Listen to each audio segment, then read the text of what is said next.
உடனே நாகன் அந்த குழந்தைய தூக்கி பார்க்குறாரு. பார்த்தோன்னா தூக்கி பார்த்தா தின்ன மாரி இருக்கார். மனைவி பார்த்து ரொம்ப சந்தோஷப்படுறார். குழந்தை தூக்கி அந்த சமயத்திலேயே உடனே பார்த்தீங்கன்னா தின்ன மாரி இருந்தோடனே தின்னான்னு பேர் வச்சிடலாம் தத்தைக்கிட்ட சொல்கிறார்.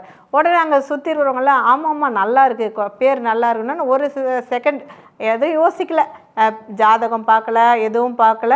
ஒரு அந்த நிமிஷத்துல அந்த குழந்தைய தூக்கி கையில் எடுக்கிறார். தின்ன மாரி இருக்கணும்னு உடனே தின்னனார்னே பேர் வைக்கிறாங்க. அந்த குழந்தை பார்த்தோன்னா எல்லாருமே ரொம்ப சந்தோஷப்படுறாங்க.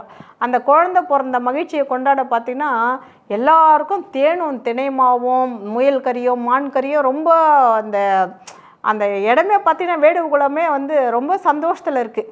அப்போ அந்த குழந்தை பார்த்தோன்னா எல்லாருமே ஊட்டி ஊட்டி வளர்கிறாங்க. நாகன் தத்தை மட்டும் கிடையாது, எல்லாருமே ரொம்ப நாள் கழித்து பிறந்த குழந்தைன்னு எல்லாருக்குமே ஒரு சந்தோஷம். எல்லாருமே அந்த குழந்தைய ஊட்டி ஊட்டி வளர இன்னும் அந்த குழந்தை நல்லா திண்ணமாக இருக்குது. சின்ன வயசுலேயே பார்த்தீங்கன்னா வயசுக்கு மீறிய ஒரு பக்குவம், எந்த ஒரு விஷயத்துலையுமே ஒரு தெளிவான இது. வேட்டையாடுறதுல பார்த்திங்கன்னா நாகனை விட பார்த்திங்கன்னா ரொம்ப எல்லா கலையிலையும். அதனால தான் சுந்தரமூர்த்தி நாயனார் பாடும் போதே பார்த்திங்கன்னா கலை மலிந்த சீர்நம்பி கண்ணப்பர் அவர்கிட்ட நிறைய கலைகள் குவிந்து கிடக்குதான். அவர் படிக்கலை செய்யலை, ஆனாலும் அந்த அன்பு, அந்த வேட்டையாடுறது எல்லாம் அப்படின்னு நிறைய கலைகள் அவர்கிட்ட குவிஞ்சு கிடக்கும். அப்போது ஒரு வயசு, ஒரு குறிப்பிட்ட வயசு ஆனவுடனே எல்லாத்துக்கும் ஒரு பாடசாலைன்ற மாதிரி அவங்களுக்கும் அந்த வில் வித்தை கற்றுக்கிறதுக்கு பார்த்திங்கன்னா அந்த அம்பு விடுறதுக்கெல்லாம் கற்றுனா ஒரு குருகுல ஆசிரமம்னு இருக்குது.